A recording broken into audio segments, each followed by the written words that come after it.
Masih bangsat Jokowi ini belum nunjukkan ijazahnya. Tahu nih, tahu kita punya teman ini sudah ditersangkakan mencemarkan nama baik. Ini kan aparat juga ikut bajingan kan? Itu kan orang yang kita tuntut belum menunjukkan ijazah yang kita minta, malah kita ditersangkakan mencemarkan nama baik. Jadi bangsat semua antara Jokowi dan aparatnya. Nah, intinya itu saja. Terus ini sing penting, yang saya ambil salah satu pelajaran. Beliau menyampaikan seperti ini. Jenengan tapi sehat nggih Bapak, alhamdulillah, pangestume Gus. Jadi ujian terberat saya itu dulu waktu jadi presiden, dihina, dihujat, dicaci, dijelek-jelekan. Jadi saya dituntut untuk sabar, padahal pada waktu itu saya memiliki power. Sabar pada waktu memiliki power, paham betul? Paham. Itu berat, itu sulit, tapi beliau berhasil menahan gue. Istimewanya Pak Jokowi waktu memimpin bangsa ini,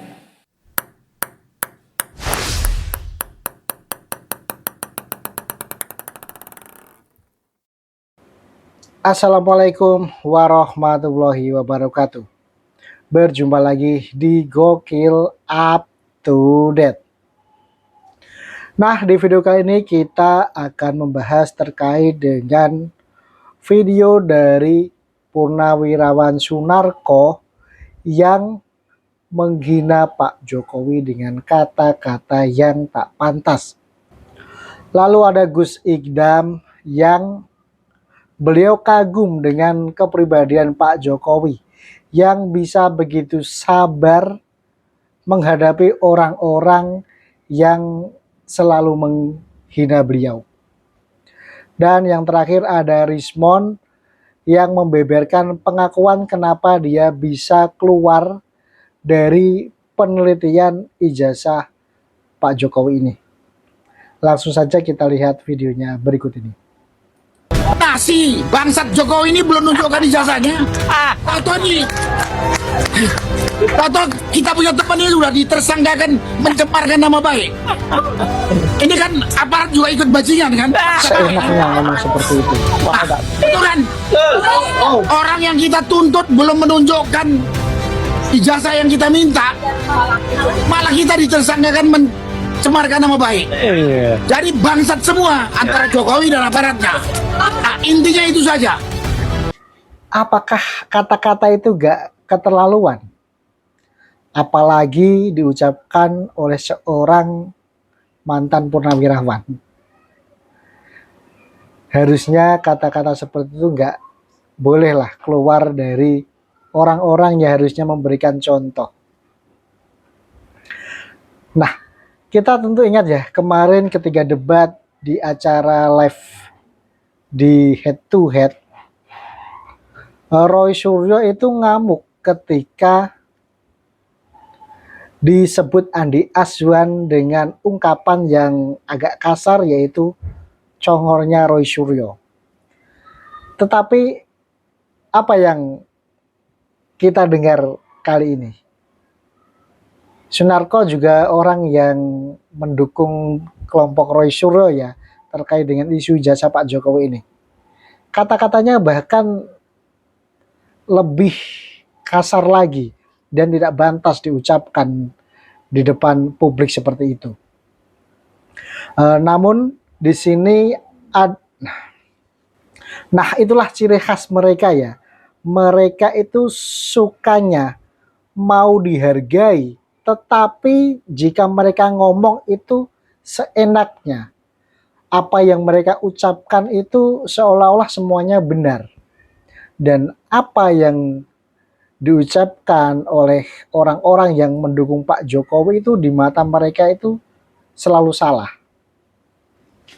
Dan berikut ini adalah video Bu Irma yang langsung mendamprat ocehan dari Sunarko ini.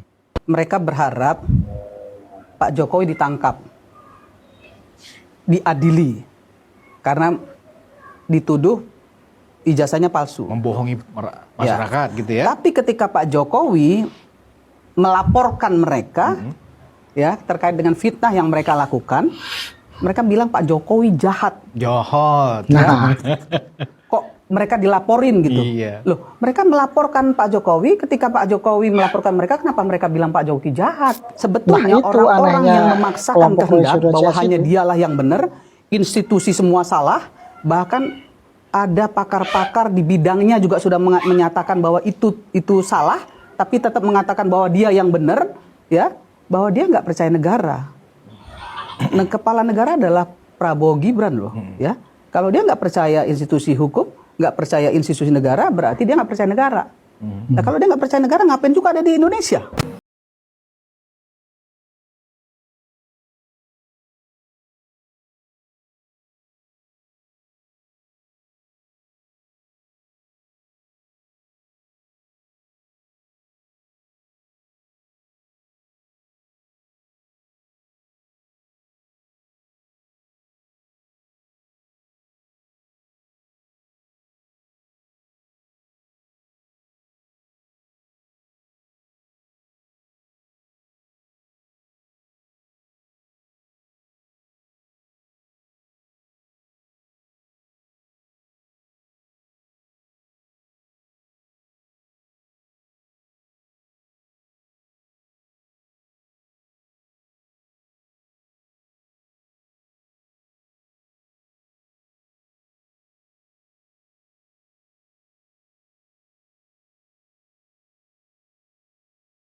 Lah nopo kok ngeten nopo mboten saya? Loh capek Gus, kayak gini capek, tapi kasihan.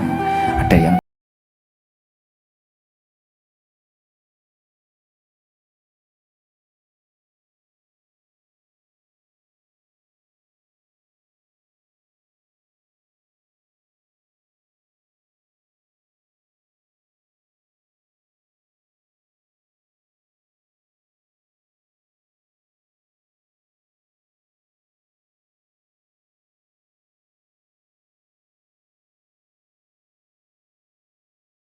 presiden lho, duit titik es ngeslat iki. Cacawi. Ya Allah, sabar. Istimewa, sabar. nah itulah sabar. Terus iki sing penting, sing Luar yang saya biasa, ambil Pak Jokowi. salah satu pelajaran. Beliau menyampaikan seperti ini. Jenengan tapi sehat nggih Bapak, alhamdulillah, pangestume Gus. Jadi ujian terberat saya itu dulu waktu jadi presiden, dihina, dihujat, dicaci, dijelek-jelekan. Jadi saya dituntut untuk sabar, padahal pada waktu itu saya memiliki power. Sabar pada waktu memiliki power, paham betul? Paham. Itu berat, itu sulit, tapi beliau berhasil menahan gue. Istimewanya Pak Jokowi waktu memimpin bangsa ini, delok bangun apa ae. Programnya sing berhasil apa ae. Ora kok iki kampanye lho, Pak. Beliau ini ya ora arep macung presiden lho. Iki nggih belajar awake dhewe. Dilokne Fir'aun, dilokne apa, ya ora. Diceluk Mulyono, diceluk apa, diceluk wis ngene. Padahal TNI pada waktu itu ya duwe, polisi yo duwe, kejaksaan yo duwe, tapi ngempet. Sing ngelok-ngelokne panggah urip to. Lah cara aku ngono, Margono ngelokne aku gek aku duwe power. Mbane Margono ngelokne aku, Gus Idam iki jen ngangel ning ngene-ngene. Tatoe tak telepon. To. Pedoten gurune Margono jam 3. Selesai to, Pak. Dituntut sabar padahal memiliki power. Abot no mboten? Itu Nek sabar pancen awake dhewe ra mampu, kuwi umum, wajar. Tapi nek duwe power kok sabar. Masya Allah. Angel, Pak. Angel.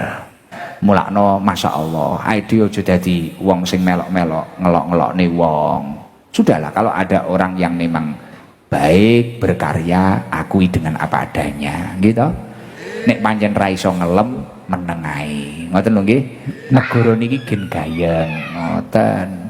Gayeng ngoten. Ya Allah.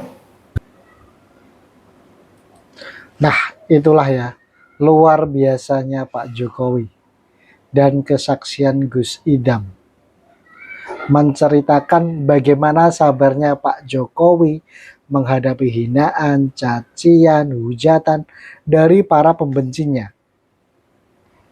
Untuk saat ini mungkin Pak Jokowi sudah terbiasa dengan hal-hal itu.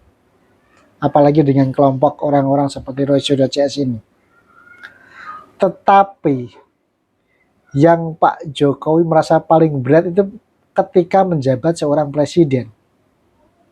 Karena saat itu dia itu masih mempunyai power yang begitu kuat. Pemimpin tertinggi RI dihujat, dihina seperti itu, tapi beliau menahan rasa gondok dan jengkel itu. Beliau memilih untuk bersabar menerimanya dan memaafkan orang-orang yang menghina beliau dengan seenaknya itu. Dan sikap sabar dan legowo yang ditunjukkan oleh Pak Jokowi dalam menghadapi hinaan, cacian, ini juga bisa menjadi teladan ataupun contoh untuk kita semua. Ground. Ya. Saya tidak asal cuap, makanya saya ingin buktikan. Oke, kalian bilang A sampai Z, saya nggak peduli. Kenapa? Dasar saya itu sains. Sudah, itu loh. Oleh karena itu kepada semua publik, ya. Tadi Dua pengacara inisial AK dan AG yang membuat di depan Polda ya. Siapa kira-kira? Ada 3 elemen di sini, 3 elemen yang berkepentingan. Kita harus hati-hati tuh elemen itu. Apa aja tuh elemennya? Yang saya rasakan selama setahun ini, satu, mereka-mereka yang mengejar konten, Bang. Oh itu ya, mereka-mereka itu ya, mengejar konten itu banyak Iya, Bang. sekali itu. Jangan sampai isu ini mati sampai 2029. Oh, mereka sudah menyiapkan itu. Oke. Ini rahasia lah, Bang. Menarik. Kenapa? Mereka dapat puluhan bahkan ratusan juta Oh, iya. hanya karena nancep gini Iya, aja, iya, iya. nancep ini HP, Z, banyak yang untung. Iya.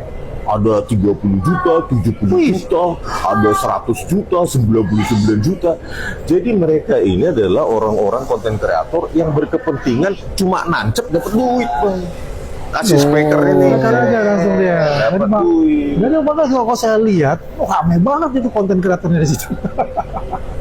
Itu elemen pertama, Bang. Oke, itu elemen pertama Ya, teman-teman. nanti Abang tambahin deh. Iya, Bang iya. Jagir juga tambahin. Iya. Jadi elemen kedua adalah mereka yang haus popularitas. Yang haus popularitas. Saya nggak sebut, Bang, ya. Ada yang 2-3 kali masuk TV. Ya. Tentu kita bisa ekstrapolasi kan. Nanti ininya dia di political gain. Ya. Orang yang sering muncul di TV, di media, dibicarakan banyak orang, maka dia bisa dapat political gain. Oke. Haus kekuasaan, elemen yang kedua. Elemen yang ketiga adalah political motive. Political motive. Ya, political motive. Mereka itu hidden, bro. Hidden. Oke. Saya layernya mungkin cuma sampai beberapa aja yang tahu, tetapi di balik mereka pasti ada. Contoh, nanti kita lah, Bang, off air. Ini kita off air bicara. gini, masuk bohir gitu ya. Tapi on air ini begini. Ada seorang pengacara AK Paham. dan AG. AK dan AG. Yang kuat banget yang mengatakan pengacara klien saya siap dipenjara bahkan 100 tahun. Wah. Keluar saya, Bang, dari Siapa ini kira-kira? Itulah yang membuat saya Kalian keluar pasti bisa menebaknya. dan membuat bahwa ini political motive. Wow, ternyata itu beberapa alasan yang membuat Rismond akhirnya juga keluar dari barisan Roy Suryo dan kawan-kawannya. Tentunya selain penelitiannya yang dia akhirnya menemukan kesalahan itu ya, bahwa yang dilakukan selama ini itu salah. Ada motif-motif politik yang diungkapkan oleh Rismond itu tadi. Nah, kira-kira gimana nih teman-teman terkait dengan video ini? Silahkan tuliskan opinimu di kolom komentar yang tersedia di bawah ini. Mungkin cukup sampai di sini untuk video kali ini. Jangan lupa untuk di like, komen, dan share. Dan sampai berjumpa lagi di video berikutnya. Terima kasih.